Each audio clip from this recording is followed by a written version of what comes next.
Hello India. बड़ों को प्रणाम, छोटों को प्यार। दोस्तों, मैं बुजुर्ग पे समर्पित कहानियाँ जो आप लोगों के समक्ष रख रही हूँ, उसकी तीसरी कहानियाँ थी ग्रेनी। तो उसका दूसरा पार्ट आज रखने जा रही हूँ। कहते हैं कि मूलधन से ज़्यादा सूद प्यारा होता है, और इससे इसी को दर्शाते हुए जो है सो दादी और पुतों का रिश्ता बड़ा न्यारा होता है। तो ग्रेनी में अभी तक आप लोगों ने देखा कि जीत जो है सो बहुत दिनों के बाद घर आया है, तो अपनी दादी माँ को नहीं देखता है तो रोने लगता है कि पता नहीं दादी माँ नहीं रहेगी क्या। तब मम्मी पापा से पता चलता है कि उन्हें जो है सो आश्रम में भेज दिया गया है, वो आश्रम में रह रही हैं। तो आश्रम आता है और दादी माँ से मिलता है, उनके सारे दोस्तों से मिलता है। तो अब मैं दूसरा जो है सो उसका दूसरा पार्ट, ग्रेनी का दूसरा पार्ट आप लोगों के समक्ष रख रही हूँ। शाम के वक्त, तुमने सोच लिया दादू कि नहीं चलोगी मेरे साथ घर? नहीं बेटा, तू कितने दिन रहेगा? यही 2-4 दिन। ठीक है, तुम फोन करना, यहाँ का नंबर ले लो। जी। जीत फोन नंबर लिख करके अपना नंबर भी जो है सो काउंटर पर दे देता है। फिर दादू को किसी भी तरह की, कभी भी किसी तरह की कोई तकलीफ ना हो, और अगर हो तो मुझे खबर करे, ये सबको बता देता है। अच्छी बात है। दादी का पैर छू करके जीत जो है सो सबों से विदा लेकर के घर आ जाता है। घर पे, ये क्या जीत, ये क्या तरीका है? 10 बज गए अभी, अब जाके घर आ रहे हो? सॉरी, हम सवेरे से भूखे हैं तुम्हारी परवाह में। अब तो खा लो हमारे साथ, मैं खा के आया हूँ। आप लोग खा लें, मतलब मम्मी पापा उसका वेट कर रहे हैं। वो सवेरे से आया था तो दिन भर जो है सो दादी के साथ रहा, शाम में रात में आया। तो उसी में उसके मम्मी पापा बोल रहे हैं तो बोल रहा है कि नहीं, मैं खा के आया हूँ, गुड नाइट। लेकिन बेटा, उसे जाने दो, जाने दो प्रतिमा, वो नाराज है हमसे। मैंने आपसे पहले ही कहा था उन्हें मत भेजिए, ये नाराज हो जाएगा। दोनों आपस में बातचीत कर रहे हैं, उसके मम्मी पापा। पर इसमें मेरी क्या गलती है? माँ ही तो जीत पर अड़ी थी। दोनों आपस में बात कर रहे हैं। और अगर इसके आने की खबर कर दी होती, इसने आने की खबर कर दी होती, तो उन्हें हम घर ले आते, घर ले आते आश्रम से। हमें क्या पता था कि ये अचानक आ जाएगा। अब क्या करें? कुछ नहीं, सवेरे बात करेंगे। सवेरे जीत काफ़ी देर से उठा, शायद रात भर जो है सो वो सो नहीं पाया था। गुड मॉर्निंग बेटा, गुड मॉर्निंग। आप अभी तक हॉस्पिटल नहीं गए? नहीं, हमने छुट्टी ले रखी है। क्यों, किस लिए छुट्टी ले रखी है? तुम्हारे लिए। इसकी कोई ज़रूरत नहीं है, मैं शाम के फ्लाइट से ही वापस जा रहा हूँ। पर कल ही तो आए हो, अभी तुम्हारी छुट्टी तो होगी ही। हाँ, ली तो थी 4 दिन की छुट्टी। तो फिर रुक जाओ ना। नहीं, मैं बाकी का 2 दिन भी लंदन में ही बिताना पसंद करूँगा। जीत, ये तुम ठीक नहीं कर रहे। हमें दोष मत दो। माँ अपनी इच्छा से गई है, फिर हमने वहाँ उन्हें हर तरह की सुख सुविधा का ख्याल रखने को कहा है। किसी चीज़ की दिक्कत नहीं है उन्हें। मतलब उसके माता पिता जो है सुजीत को समझाने की कोशिश कर रहे हैं, किसी चीज़ की दिक्कत नहीं है। हाँ, वो तो मैं देख के आया हूँ, ग्रैनी सचमुच में बहुत खुश है। तो फिर क्या बात है?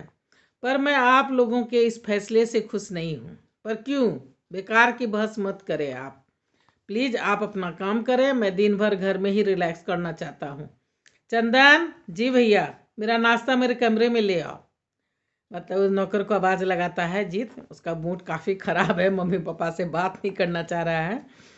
तो बोलता है कि जी। जीत अपने कमरे में चला गया। प्रेरणा और प्रमोद जो है सो हक्के बक्के रह गए। इकलौता बेटा नाराज हो गया था। दोनों को समझ में नहीं आ रहा था कि क्या करे और क्या ना करे। शाम होते ही जीत एयरपोर्ट के लिए निकल गया था। दोनों के पैर छुए। रुक जाओ। नहीं डैड, मैं चाहता हूँ आप भी मेरे लिए तड़पो। जिस तरह से ग्रेनी आपके लिए हमेशा हम आपके लिए हमारे लिए तड़पती होगी, उसी तरह से आप भी हम लोग मेरे लिए तड़पो। पर बेटा सुनो तो। दोनों ने काफ़ी कोशिश की, पर वो नहीं रुका। चलो ड्राइवर। गाड़ी तेज़ी से निकल गई। 2-3 दिन तक टेंशन में रहने के बाद जो है सो दोनों इस बात को भूल गए थे। दोनों मतलब कामकाजी थे, काम में लग गए थे, तथा फिर से जो है सो अपनी पुरानी ज़िंदगी में रम गए थे। वही 10 से 8 बजे तक की ड्यूटी, 8 से 12 बजे तक पार्टी, सवेरे 9 बजे उठना, फिर आप आधा पी करके हॉस्पिटल भागना। दोनों ने काफ़ी कोशिशें की कि जीत से फ़ोन पे जो है सो बात कर ले, पर वो सफल नहीं हुए। आज उसे गए 10 दिन हो गए थे। दोनों पार्टी में बिजी थे कि फ़ोन आया था। हाय हाय बेटा, कैसे हो? जी ठीक हूँ, सॉरी, कोई बात नहीं। ले डैड से बात कर। हाय सन, हाय, कब आ रहे हो? वही बताने फ़ोन किया था। हाँ कहो। मैंने अपने प्रोजेक्ट का जो है सो एक्सटेंशन करवा लिया है, 3 साल बढ़वा लिया है। पर क्यों? तुमने तो कहा था कि लास्ट ईयर है। वहाँ जीत जो है सो फ़ोन करता है कि 10 दिन के बाद जाने के बाद, हाँ डैड, पर अब मैं जो है सो अब इसे और आगे बढ़ाना चाहता हूँ। उससे रिलेटेड ब्रांच को ज्वाइन कर लिया है। ठीक है, जैसा तुम ठीक समझो। किसी चीज़ की ज़रूरत हो तो कहना। हाँ, ज़रूरत तो है ही, वरना आपको यूँ पार्टी में डिस्टर्ब नहीं करता।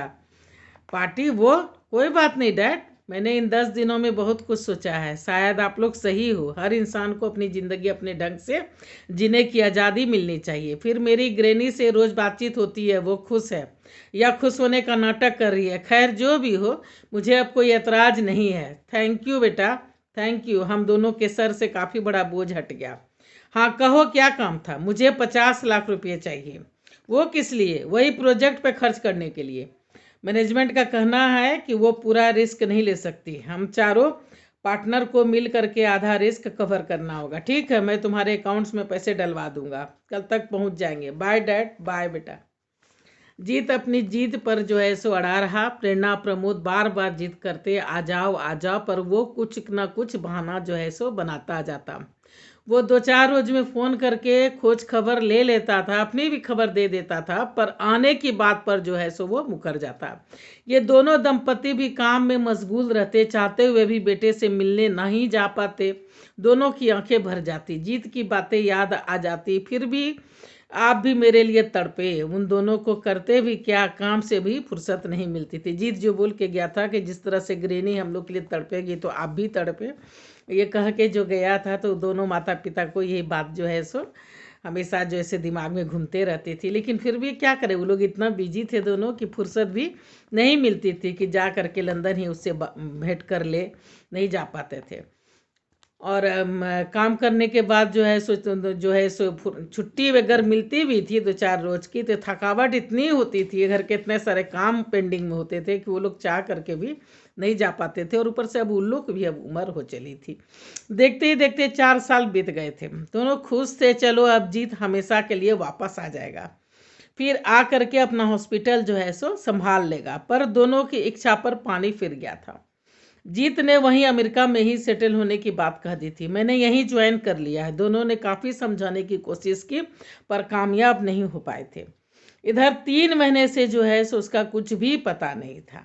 4 साल बीत गया था, 4 साल बीत जाने के बाद ये जो 3 महीना है, तो इधर 3 महीने से उसका कोई भी पता नहीं था। फ़ोन भी नहीं लग रहा था, ना ही कोई फैक्स आ रहा था, ना ही कोई खबर था। दोनों जो है सो काफ़ी परेशान थे और अब सोच ही रहे थे कि अमेरिका जाने के बारे में सोच रहे थे कि अब हम लोग को निकलना होगा, क्या बात हो गया, नहीं हो गया।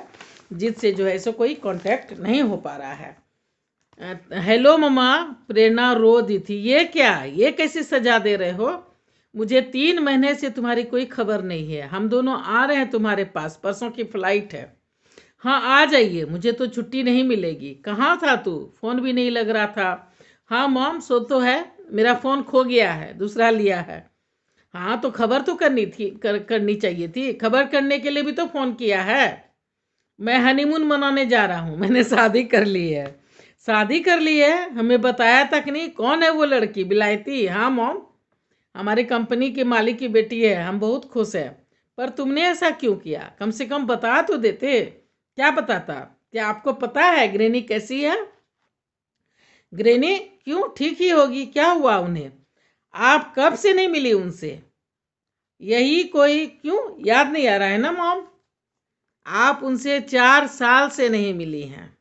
मतलब जीत जो ऐसा बोल के गया, तो वो लोग कभी जाके गुस्सा में या बिजी होने के कारण या जो भी हो, बेटा गुस्सा इन लोग पे निकाला, तो इन लोगों ने शायद ग्रेनी पे निकाला। जो भी वजह हो, तो इन लोग जो है सो उससे नहीं मिले थे। तो वही बेटा बोल रहा है कि आप उनसे 4 साल से नहीं मिली हैं। तो क्या हुआ, तुम भी तो नहीं मिले हो हमसे 4 साल से। मम्मी उसकी गुस्सा के बोलती है। तो आपने इस बात का बदला उनसे ले लिया। और क्या करती? उन्होंने ही तुम्हारे कान भरे होंगे, तभी तो तुम पराए देश में जाकर बैठा है, वापस आने का नाम नहीं ले रहा है। और अब शादी भी कर ली, बताया तक नहीं।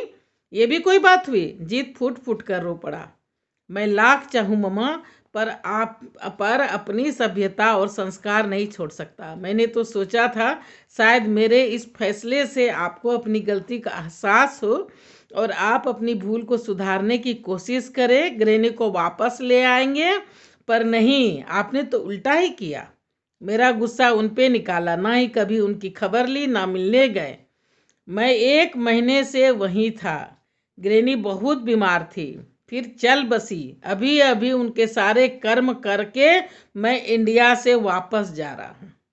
मतलब 1 महीने से 3 महीने से जो वो जो है सो फ़ोन उन जो नहीं लग रहा था, तो जीत जो है सो इंडिया में ही था, लेकिन नानी दादी के पास था। उसका जो है सो क्रियाक्रम अब सब करके वो जो बोला कि मैं इंडिया से वापस जा रहा हूँ। मैंने अपना सब कुछ खो दिया, अपना सब कुछ। जीत जो है सो फपक फपक कर रो पड़ा। जो जीत जो है सो फपक फपक के रो पड़ा। प्रेरणा अवाक रह गई, क्या कहे क्या ना कहे। क्या हुआ प्रमोद, प्रमोद क्या हुआ? हमने जीत को खो दिया, हमने जीत को खो दिया, हमेशा हमेशा के लिए। क्या? प्रमोद धम से गिर पड़ा। क्या कर रही हो? क्या हुआ उसे? कहाँ है वो? मैं यहाँ हूँ डैड। बेटा दोनों दौड़ के उससे लिपट गए। ये कैसा मजाक था? क्यों किया तुमने ऐसा मजाक? ये मजाक नहीं था मॉम, ये हकीकत है। ये मजाक नहीं था मॉम, ये हकीकत है। हकीकत है, वही मतलब बोल रहा है कि ये हकीकत है। मैं आप लोगों से अंतिम बार मिलने आया हूँ, अंतिम बार जो है सो मिलने आया हूँ। मैंने जो है सो दादू को जो है सो अंतिम विदाई दे दी है, और ये रही आपकी बहू, इसे आपसे मिलाने लाया हूँ। मतलब उसको जो है सो लेके आता है कि मैं आप लोगों से अंतिम बार मिलने आया हूँ। जीवन की जब भी सांझ होने लगे और आप लोगों को मेरी ज़रूरत महसूस हो, तो मेरे घर का दरवाज़ा सदा आप लोगों के लिए खुला है और खुला रहेगा। मैं नहीं चाहता मेरे बच्चे भी अपने ग्रैनी और ग्रैंड पा को आश्रम में देखें। मैं चलता हूँ, बाय। बेटा सुनो तो। दोनों उसे रोकते रह गए, पर जीत जो है सो एयरपोर्ट के लिए निकल चुका था। वो जो है सो सचमुच में शादी कर चुका था और अपनी पत्नी के साथ जो है सो आया था इंडिया, और ग्रैनी का जो है सो जितना दिन हुआ सेवा किया, उसका अंतिम संस्कार किया, सब कुछ किया। और इंडिया से वापस जाने के पहले अपने माता पिता से मिलने भी गया और अपनी पत्नी से भी मिलवाया, लेकिन वहाँ रुका नहीं, वो चला आया। तो इस तरह से जीत जो है सो, जीत ने कहा कि मतलब अपने माता पिता को जो है सो एक अपने जीत पे अड़ करके एक सज़ा दी कि जैसे आप लोगों ने ऐसा किया। लेकिन मैं नहीं चाहता कि आप लोग का जब अंतिम जीवन का सांझ हो तो आप लोग जो है सो इस तरह से आश्रम में रहे, और मेरे बच्चे जो है सो अपने दादा दादी को आश्रम में जो है सो अपना अंतिम समय देखे काटते हुए। तो बहुत बड़ा संदेश है समाज के लिए, देश के लिए, बच्चों के लिए। तो अब मैं अपनी वाणी को यहीं पे विराम देना चाहती हूँ। देखिए अब आप लोगों को कैसा लगता है ग्रैनी का दूसरा पार्ट। तो इसे लाइक कीजिए, सब्सक्राइब कीजिए, थोड़ी मेरी मदद कीजिए। जय भोलेनाथ, हर हर महादेव।